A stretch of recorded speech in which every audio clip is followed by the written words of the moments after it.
Contra a cultura. O Evangelho clama pelo diferente. Começando mais um Contra a Cultura, chegando para você pela Rádio Novo Tempo e também pelo canal Cristãos Cansados no YouTube. É sempre um prazer toda semana estar aqui com você para estudar a Bíblia, para estudar a Palavra de Deus e tirar tantas lições preciosas do certo e também do errado. É ou não é, Mayara Costa? Também, é isso aí. Que aqui a gente aprende com o certo e com o errado. É isso aí. Como fazer e como não fazer também. Afinal de contas, a Bíblia é o relato da história de Deus salvando um povo que virou as costas para ele. Logicamente, a gente vai ver momentos bem legais, geralmente da parte de Deus, né? E também vamos ver momentos tenebrosos, sempre da parte do ser humano. É isso mesmo. Eu adoro a Bíblia por causa disso. Ela não esconde o jogo. Ela não esconde, não tem essa de ficar... Até os evangelistas lá, quando eles vão falar de si mesmos, né? Cara, aí eles vão levantar os defeitos lá que eles mesmos cometiam. Se você for olhar pra Bíblia, é o livro mais sem noção da história. Não passa por aquele filtro, não passa por aquela edição, não passa por aquela... vamos dar tapeada aqui, vamos dar uma mascarada ali, vamos dar uma enfeitadinha. Não tem isso. Biografia não autorizada, né? É edição sem cortes pra DVD. Muito bem, então a gente chega no nosso penúltimo episódio da série Enquanto Ele Não Vem. E a gente já percebeu, a esta altura da série do campeonato, prestes a acabar, é bem provável que você já tenha percebido que, enquanto ele não vem, o ser humano não é capaz de resolver o problema. Não é capaz, o ser humano é capaz de não resolver, mas de criar mais problema. Você tem Egito, aí depois do Egito você tem Deus cuidando do povo no deserto, depois você tem a conquista da terra de Canaã, você tem Deus cuidando deles através ali de lidar com os estrangeiros, com o povo que está em volta, vai para a Babilônia, volta de Babilônia, e enquanto ele não vem, nada muda. Sabe o que me chama muita atenção? É que a gente vai estudar isso mais pra frente, né? Certo. Na próxima temporada, Daniel, né? Daniel vai ter um momento lá, só um spoiler rápido, né? Que ele vai receber umas antecipações de Deus muito legais, que, ao que tudo indica, nessa época de Esdras e Neemias, eu acredito que a expectativa do povo em relação ao Messias estava bem alta. A expectativa da chegada dele por aqueles dias poderia estar bem alta. Até porque ali foi o momento onde começaram a se levantar as literaturas apocalípticas, né? Você percebe a voz profética falando bem forte ao povo para trazê-los de volta a si, preparando-os para alguma coisa. Só que você percebe que mesmo com toda essa expectativa da iminência da vinda do Messias, né? Enquanto ele não veio, as coisas continuaram piorando. É por isso que a gente vai continuar falando hoje dos problemas que o povo passou nessa época entre a vinda de Cristo, a vinda da chegada do Messias e pós-cativeiro babilônico. As tentativas de líderes como Zorobabel, Esdras, Neemias, dentro de suas falhas, dentro de seus acertos, Deus está ali agindo, claro, se utilizando desses homens que tinham o coração no lugar certo, que tinham zelo pelas coisas de Deus, mas o ser humano é o ser humano. E a gente adora complicar o que Deus facilitou pra nós, né? É simples assim. Colocou o ser humano na história, deu problema. Deu ruim, Por isso que o episódio de hoje se chama Metendo a Colher entre Marido e Mulher. Fazendo aí uma referência àquele velho ditado, né? Exato. Em briga de marido e mulher, ninguém mete a colher, mas pelo que nós vamos ver aqui no episódio de hoje, né? Nesse episódio, meter a colher e meter bem metido. Muito bem, então antes da gente continuar na nossa discussão dessa semana, eu quero te fazer mais uma vez aquele convitezinho maroto de você se inscrever no canal Cristãos Cansados lá no YouTube. Se inscreve, por favor, vamos aumentar aí essa comunidade, porque aí você vai ficar ciente de todas as coisas legais que estão chegando em breve. Temos novidades aí maravilhosas para o ano que vem. E você não pode ficar de fora. Acesse também cristãoscansados.com.br, se inscreva lá com seu e-mail para você também ficar por dentro das nossas assinaturas, do conteúdo. Lá tem um PDF que foi publicado recentemente, super legal, como estudar a Bíblia, um resuminho aí do que vem pela frente. Vamos lançar um curso muito legal no que vem sobre como interpretar, como estudar a Bíblia, um curso aí de hermenêutica super legal para a gente crescer no estudo da palavra. Então não fique de fora dessas novidades. Se inscreva no site, se inscreva lá no canal, acesse também nosso podcast pelo iTunes, pelo Spotify, pelo Deezer, onde você conseguir procurar a gente aí, a gente vai tentar te encontrar para estarmos juntos aí nestes momentos de estudo da palavra. Vamos então para a Bíblia, Mayara Costa? Pois vamos. Metendo a colher entre marido e mulher. Por que vamos falar desse título? O que isso tem a ver? Vamos então para o verso 23 do capítulo 13 de Neemias. No episódio passado, se você não ouviu, ouve lá, a gente começou a leitura do capítulo 13 e paramos no verso 22, onde o povo, após uma viagem de Neemias de volta à Babilônia, quando ele retorna para Israel, a bagunça está formada, o povo não está mais guardando o sábado, estão negligenciando o templo, estão fazendo tudo errado, expulsaram os estrangeiros dali, está uma bagunça, ninguém está respeitando ninguém. E Neemias fica desesperado, fica aflito diante de Deus que tudo que ele fez está dando errado. E aí ele usa métodos aí pouco ortodoxos, se zanga um pouquinho e a coisa continua aqui no verso 23. Vi também naqueles dias que judeus haviam casado com mulheres asdoditas, amonitas, moabitas. E seus filhos falavam metade das palavras na língua de Asdote ou na língua de seu respectivo povo. Mas não sabiam falar a língua dos judeus. Eu os repreendi e os amaldiçoei. Espanquei alguns deles e arranquei os seus cabelos. Gente, que cena. Ah, que bonito. E os fiz jurar em nome de Deus, dizendo: não deem mais as suas filhas em casamento aos filhos deles, nem escolham mais as filhas deles para os seus filhos ou para vocês mesmos. Gente, olha, seria cômico se não fosse trágico. Ele arrebentou a cara dos caras aqui, gente. Como é que pode uma coisa dessa? É verdade, eu era o cabelo. O seu cabelo foi, eu sabia. Eu sabia que você tava lá naquele dia, eu sabia. Neemias, arrancou meus cabelos. Eu li isso aqui, eu falei, meu Deus, como ele foi convincente, né? Ou persuasivo. Não. Cara, eu fiquei pensando, será que realmente isso aqui foi Deus que impediu pra ser feito, né?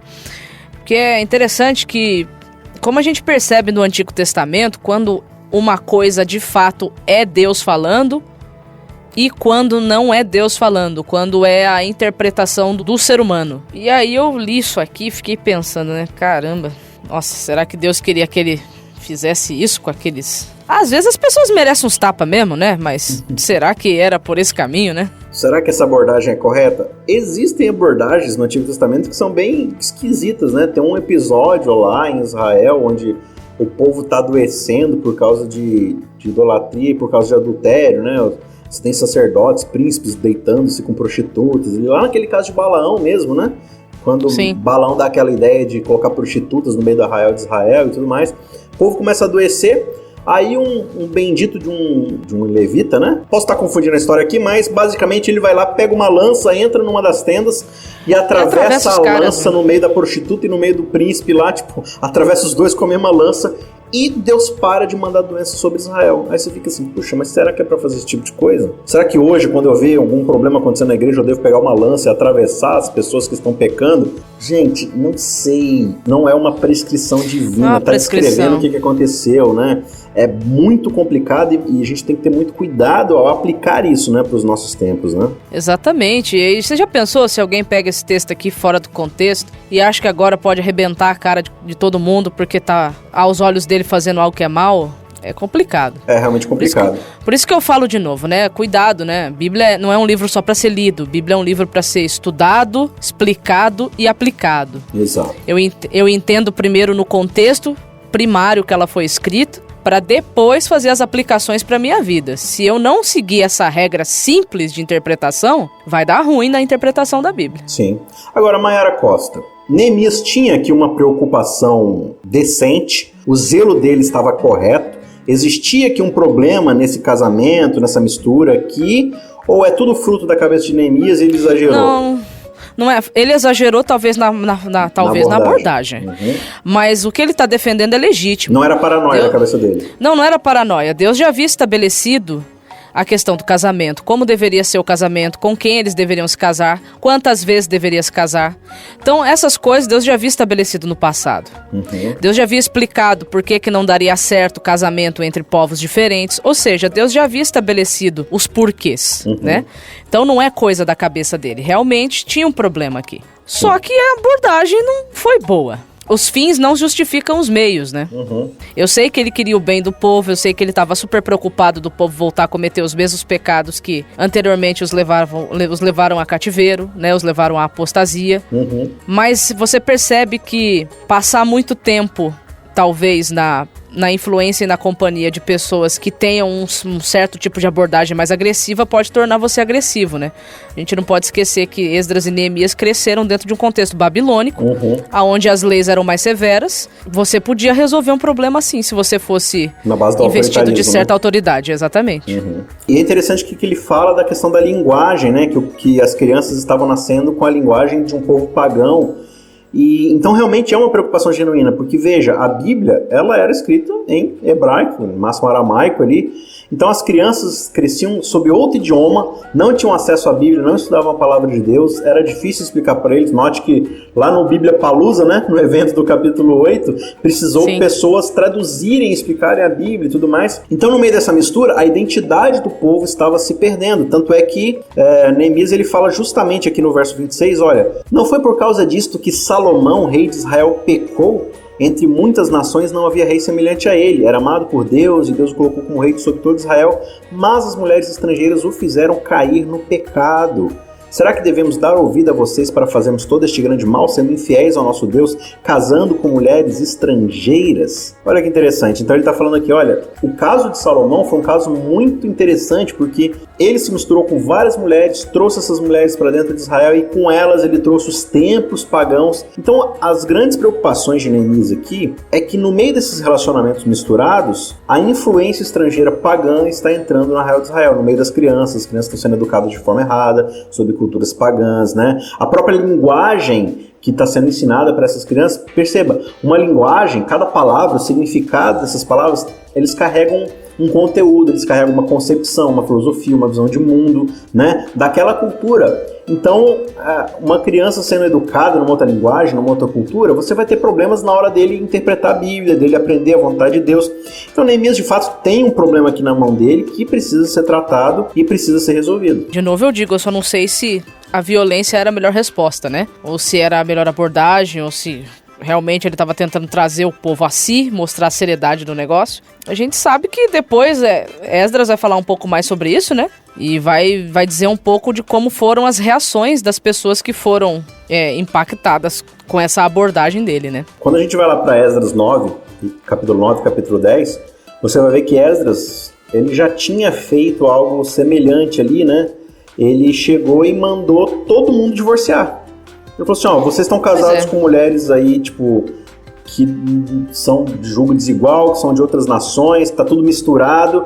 Então vamos fazer o seguinte, alguém chega pra ele e fala assim, ó, vamos divorciar. Ele acatou, o povo acatou, todo mundo saiu divorciando, mandando as mulheres embora e tal, e aí ficou aquela bagunça toda. Falou assim, cara, será que eu posso tirar aqui um princípio bíblico de que se na minha igreja eu vejo alguém casado em julgo desigual, eu tenho que ordenar e fazer ali com que eles se divorciem? Será que é isso? Não. É isso que é a estranheza da situação, porque tá bom, Deus mandou, realmente Deus mandou não casar, mas eu não me lembro de já ter lido ele mandando descasar. Pelo contrário, você vai ver lá em Malaquias ou Miqueias, não sei. Malaquias, capítulo 3, eu odeio o divórcio. Odeio o divórcio, né, realmente. É complicado esse negócio aqui, porque ele deu uma ordem, só que essa ordem em nenhum momento a Bíblia deixa suficientemente claro que saiu da boca de Deus. Tanto que isso nunca aconteceu antes e nunca virá acontecer depois, né? É um evento único aqui na história bíblica. Veja o próprio Salomão, né? Que teve tantas. Não tem uma única ordem para ele divorciar de nenhuma. Uhum. Porque a gente também não pode esquecer uma coisa, né? Por mais que as coisas aparentemente estejam ruins, Deus, através da sua misericórdia, pode transformar em grande bênção. Não é Paulo que vai falar lá no Novo Testamento que se existe um casal que está em julgo desigual lá, em 1 Coríntios capítulo 7, que o esposo ou a esposa, enfim, ele pode ser santificado através da boa influência do marido ou da mulher? É muito delicado o que aconteceu aqui. Mas foi o que aconteceu. A Bíblia está descrevendo algo que aconteceu e está descrevendo que muita gente se divorciou naquela circunstância, né? Sim, bastante gente. E será que a vontade de Deus é essa? Que famílias acabem e tudo mais? É realmente uma questão complicada. A gente precisa tentar olhar para isso daqui e ter um olhar que a gente precisa ter sobre todo o Antigo Testamento e o Novo Testamento também e sobre os nossos contextos atuais. Deus, ele encontra as pessoas onde elas estão. Essa é uma frase que você sempre tem que observar na hora de estudar a Bíblia. Deus encontra cada um onde eles estão, dentro de suas culturas, dentro de seus conhecimentos, dentro de seus preconceitos, dentro de sua história. Veja, a Mayara bem pontuou aí, Neemias e Esdras vêm de um contexto babilônico ali, o jeito que eles sabem tratar é dessa forma, uma forma mais autoritária. Deus, ele está agindo ali no meio do povo, apesar da forma como Neemias e Esdras estão interagindo, né? No episódio passado a gente viu a questão do sábado, por exemplo, né? Neemias chega lá, simplesmente manda fechar o portão, proíbe todo mundo de sair dos portões e tudo mais, fala assim, ó, ninguém vai sair, por bem ou por mal, pela força vocês vão guardar o sábado. Aí eu fico pensando, né, Mayara, será que é um exemplo interessante de uma liderança eclesiástica seguir nos dias de hoje? de falar assim, olha, por bem ou por mal vocês vão obedecer a Deus. Eu vou fazer vocês guardarem o sábado, nem que seja na marra. Um bom zelo pela palavra de Deus, pelos seus princípios, por aquilo que ele espera, né? Não é você impor algo sobre alguém, impor uma carga, né? Mas o bom líder, ele anda junto, né? Ele anda com, né? Ele ensina pelo seu exemplo, né? Ele também mostra ali as suas falhas, as suas dificuldades, para mostrar que tá junto, nós estamos juntos, estamos crescendo nessa caminhada, né? E a mesma coisa que acontece dentro dos casamentos, né? Os casamentos, eles são pedagógicos. Deus também pode usar os casamentos para transformar pessoas, né? Você tem que cuidar sim, tem que zelar, mas cuidado, né? Para que isso não acabe matando a outra pessoa, né? Cuidado com o zelo em excesso, porque zelo em excesso se transforma em fanatismo. Aqui você percebe, você vê quantas famílias que filhos ficaram sem pais, né? Marido ficou sem mulher, enfim. Pode até ter trazido certo benefício? Pode ser. Eu vou ficar no pode ser porque a Bíblia vai silenciar, não vai tocar mais nesse assunto. Mas pesa aí, né? Será que realmente o caminho era esse? Será que era esse o caminho, né? Você desfazer as famílias que pelo que tá dando a entender, já saíram da Babilônia feitas, né? E você vê, claro, uma abordagem diferente aqui, né? Esdras, ele acata essa sugestão de fazer todo mundo sair divorciando, mas Neemias, ele busca, por incrível que pareça, né? Neemias, o cara que já espancou gente, arrancou cabelo, aqui ele propõe simplesmente uma reflexão. Falou, gente, vamos olhar para nossa história, vamos olhar para o nosso passado. O que aconteceu quando a gente não respeitou essa questão do casamento, da ordem divina? Você levar a pessoa para o campo da reflexão. Você reflete. Olha o que aconteceu, olha o caminho que foi trilhado, veja como já não deu certo. Então, ao invés de você impor, de você agir com violência, de você coagir alguém a pensar como você, não seria mais fácil convidar a pessoa à reflexão através de fatos? E da própria exposição à palavra de Deus, né? Mostrar para a pessoa onde é que ela está errando e tal, incentivar e, claro, como líder, dar um bom exemplo de um bom procedimento, né? De mostrar que você também está comprometido. A gente vê hoje em dia, assim, muitas vezes nós que estamos em posição de liderança dentro da igreja, às vezes um pastor, um administrador e tudo mais, a gente impõe regras para a obediência, né, de uma forma coercitiva. Tipo assim, se você não fizer isso, você vai ser punido, né, vai ter represália. Dentro das nossas igrejas, muitas vezes, né, fulano de tal está fazendo isso, vamos castigá-lo, vamos, né, censurá-lo de alguma forma e tudo mais. As nossas próprias disciplinas, que deveriam ser atos de conversão, de trabalho educativo ali, se tornam meramente punição. Se você fizer tal coisa, você vai ser disciplinado.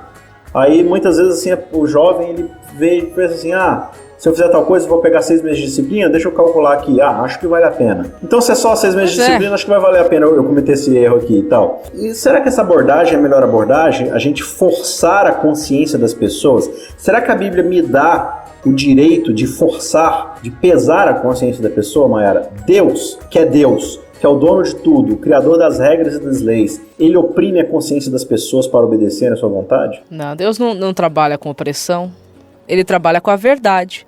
E a verdade às vezes machuca sim, mas não para oprimir, para coagir, para tirar da pessoa o direito de escolha. Não, mas espera aí, lá em Deuteronômio você tem uma lista de regras, aliás, você tem uma lista de bênçãos e maldições. Se eles obedecerem, eles vão ser abençoados. Se eles desobedecerem, eles vão ser amaldiçoados. Então Deus está coagindo eles? Não, na verdade não está coagindo. Deus está mostrando apenas que, dependendo das escolhas que a gente faz, vai ter consequências. Quais que eram as maldições que o povo estava sujeito? Se vocês seguirem o caminho da idolatria, vocês vão ser escravizados. Por que Deus estava fazendo aquilo com eles? Porque eles já tinham vivido dentro de uma escravidão. Eles já tinham passado por aquele longo período de inverno no Egito. Eles já tinham sentido na pele o que era perder totalmente a liberdade, entendeu? Então eles já tinham vivido aquilo. Deus estava de novo mostrando para eles um caminho, um caminho melhor para se seguir. Então ele não estava coagindo, ele estava apenas refrescando a memória deles. A Bíblia mostra pra gente que o caminho divino, o caminho da aliança, é um caminho onde Deus ele tem paciência para resolver os problemas. Perceba que Esdras, ele faz essa questão de sair lá expulsando todas as mulheres, metendo a colher nos casamentos e fazendo todo mundo divorciar. Isso foi 30 anos antes desse capítulo 13 de Neemias. Ou seja, há 30 anos atrás, Esdras foi na base da coerção, forçou todo mundo a obedecer na base da marra, e 30 anos depois, Neemias está diante do quê? Da mesma circunstância. A coisa não se resolveu. Então, violência não resolve o problema. Uma abordagem agressiva, uma abordagem violenta, uma abordagem coerciva, não resolve, não resolve. Então, hoje, se a gente ainda tá querendo empurrar a goela abaixo das pessoas, as coisas que a gente acredita, isso não resolve, isso não promove conversão, não promove mudança de coração, não promove. E uma outra coisa também, aí voltando a esse pacote de 3 coisas aqui que foram sublinhadas por Esdras e Neemias, né? A questão do sábado, a questão do dízimo e a questão do casamento, né? São todas 3 coisas que são muito sujeitos a um coração abrandado por Deus, para viver essas coisas da forma correta, né? No espírito dessas coisas. E a gente muitas vezes tem a impressão, dentro do nosso contexto cristão, de que Deus aceita uma obediência forçada. Cara, assim, se eu obrigo meu filho a fazer as coisas por mim, no máximo eu tenho uma mão de obra escrava, porque, tipo assim, filho, já pensou? Você pega e coloca uma arma na cabeça da sua esposa, né? E fala assim, querida, compre um presente pra mim. Aí ela vai lá e compra o presente de trás. Isso foi um presente do fundo do coração dela? Não. Entendeu? O que eu ganho com esse presente? Não foi um presente de amor, né? Eu não posso colocar a arma na cabeça de alguém e falar assim, me ame, né? E a gente muitas vezes acha que Deus aceita o nosso amor, entre aspas, gigantescos aqui dessa forma. Deus lá em Provérbios diz assim, dá-me, filho meu, teu coração e os teus olhos observem a minha lei. Então, é uma coisa voluntária, movida por um coração que ama, né? Movido por uma decisão de se ter um relacionamento. Em Apocalipse, né? Pra Laodiceia, o que Cristo fala? Eis que estou à porta e bato. Se, por um acaso, alguém abrir, eu entro. Né? Eu entro. Mas eu tô aqui do lado de fora batendo. Eu não vou meter o pé na porta e sair entrando assim. Então, por exemplo, a gente às vezes censura um membro, fala assim, ele não está devolvendo o dízimo, vamos castigar ele, denunciar ele publicamente, mostrar que ele está errado e tudo mais.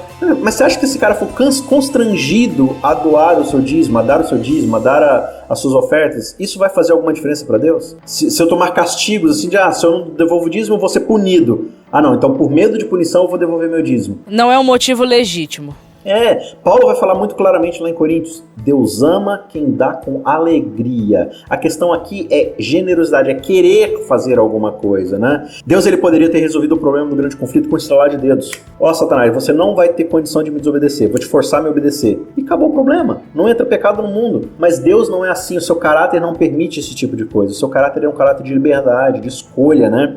Então, por exemplo, nessa questão do dízimo, então, tem aquele verso muito interessante que a gente sempre esquece dele na hora de ofertar, que é assim, olha, se você tiver uma oferta para dar e tiver brigado com alguém, deixa a oferta de lado e vai se reconcilia primeiro. E aí depois você volta para dar a oferta. Por que, Mayara? Por que Deus está mandando deixar minha oferta de lado e não entregar se eu tiver brigado com alguém? Porque para Deus mais vale os relacionamentos do que os ritualismos. A minha oferta é um sinal de quê? É de gratidão a Deus, é de reconhecimento da soberania de Deus. Só que Deus falou que uma forma de reconhecer sua soberania é reconhecer que todos nós somos criados à sua imagem e semelhança. Aí eu trato o outro, que é propriedade divina, né? O outro, meu próximo, é propriedade divina, é do senhorio dele. E eu trato essa pessoa mal, poxa, eu tô considerando com respeito uma coisa material, que é uma moeda, e tô tratando mal uma pessoa que também é da propriedade dele. Então, que peso e medida é esse que eu desconsidero, né? Eu tenho respeito com o dízimo e oferta, mas eu desrespeito o meu próximo. Deus tá falando assim, gente, desculpa, mas não serve de nada. Exatamente, então mostra que a gente ainda não entendeu, né? Como você acha que isso se aplica pro sábado, Mayara? É o seguinte, o sábado ele segue aí o mesmo princípio, né? O sábado ele foi criado para melhorar também os nossos relacionamentos, não apenas com Deus, mas melhorar os nossos relacionamentos interpessoais e melhorar os nossos relacionamentos também com o mundo, com o planeta que a gente vive. Agora, se eu tenho uma maneira muito ritualística apenas de observar o sábado como se o sábado fosse só um dia que eu deixo de fazer as coisas para o meu lucro, mas na minha forma de observar o sábado eu continuo tendo a mim como centro dessa observância, eu tô indo pelo mesmo caminho. Eu tô cometendo o mesmo erro. Porque no fundo, o centro da minha adoração não é Deus, o centro da minha adoração sou eu mesmo. Aí entra de volta na idolatria, né? Eu me coloco como centro da coisa e às vezes eu posso colocar o sábado como ponto de salvação, eu posso colocar o sábado aí eu vou querer forçar, né, o sábado para as pessoas. É interessante que esse período de Esdras e Neemias, esse período intertestamentário ali, pós-cativeiro até a vinda de Cristo, é justamente o momento onde vai se formar o farisaísmo ferrenho, de um zelo excessivo, que vai dar tantos problemas para Cristo quando ele chegar, né? Sim, é o período do segundo templo que vai deturpar circuncisão, vai deturpar a visão do que é o reino, verdadeiramente, vai deturpar o que é a verdadeira missão do Messias. É no período do segundo templo que vai acontecer isso, porque a religiosidade vai estar mais do que nunca centrada no templo. Só no templo, tudo que está dentro do templo, e aquilo que não é para o templo não presta, não é de Deus, não serve para nada. E como se não bastasse isso, você resume tudo isso ao templo, tudo está dentro do templo, só que, olha que está o problema, estrangeiros não são bem-vindos no templo, não podem se aproximar do templo, mulheres e outras pessoas inferiores, consideradas por eles, não podem se aproximar do templo. Aí, o próprio templo perde o seu sentido original. Exato. Porque o que era o tabernáculo? O tabernáculo representava ali o trono de Deus, a sua autoridade, a sua soberania, o seu reino. E aí agora, esse reino, ele está fechado para as pessoas e só entra... uma casta especial de celebres. Exatamente. De quem, se passar no meu crivo, entra. Se não passar no meu crivo, não entra, não presta. Coincidentemente, o meu crivo eu consigo passar, né? Coincidentemente eu passo no meu crivo. E aí Jesus vai falar aquela frase memorável, citando ao mesmo tempo Jeremias e Isaías, né? A minha casa será chamada casa de oração para todos os povos, Isaías. E aí ele cita Jeremias. Porém, vocês a transformaram em covil de salteadores e ladrões. Ou seja, aquilo que era para ser bênção e restauração para as outras nações se torna uma maldição. É por isso que o ministério de Cristo começa com João Batista lá no deserto, fora do templo, fora das roupas sacerdotais, fora de tudo aquilo. E quando os discípulos chegam para Jesus e falam: olha, Senhor, não é maravilhoso o nosso templo? Jesus fala assim: então, não vai sobrar nada. O que vai sobrar? Vai sobrar aquele que me adora em espírito e em verdade, porque são esses aqueles que o Pai está procurando. Estão buscando. Então, antes da gente tentar exercer uma liderança coercitiva sobre as pessoas, tentar forçar, a gente deve buscar a Deus, a Cristo, pelo Espírito de Deus, em espírito, em verdade, buscando de fato, em amor, a verdade, para que ela possa ser abordada para as outras pessoas, em amor, visando o constrangimento não pela opressão, mas o constrangimento por um amor, pelas boas obras, pelo cuidado e pelo carinho por aqueles por quem Cristo já morreu. Certo, Mayara? Certinho. Então, antes de sairmos metendo a colher na vida dos outros, tenhamos o melhor interesse delas em vista e não a nossa própria vontade. Antes de meter a colher na vida dos outros, come 1 quilo de sal junto, né? Vai conhecer a realidade da pessoa, vai conviver, vai se relacionar, faz amizade. Depois que você entender um pouquinho do contexto da pessoa, você para e pensa um pouquinho se realmente esse tipo de abordagem que tem usado aí realmente é o melhor. Existem fases na nossa vida, né? Fases onde a gente deve ser tratado como criança, fases onde a gente vai ser tratado como adolescente, como jovem e como adulto. Então não adianta tratar todo mundo da mesma forma, cada um está numa fase. Lembre-se, Deus encontra as pessoas onde elas estão, na sua fase de maturidade, e Ele vai tratá-las da forma como melhor vai servir para a salvação dessas pessoas. E esse é o convite que a gente faz para cada um de vocês, de nós, a gente reflete muito nisso, que Deus possa nos abençoar enquanto Ele não retorna. Beleza? Mayara, muito obrigado por participar conosco de mais essa temporada, foi um prazer inenarrável, beleza? Te espero de volta para a gente conversar sobre Daniel em janeiro. Então, semana que vem, a gente vai para o último episódio de número 13, para encerrar a temporada com o Vanédia Cândido, e a gente se encontra novamente para estudar Daniel no ano que vem. Um abraço e até lá. Contra a cultura. O Evangelho clama pelo diferente.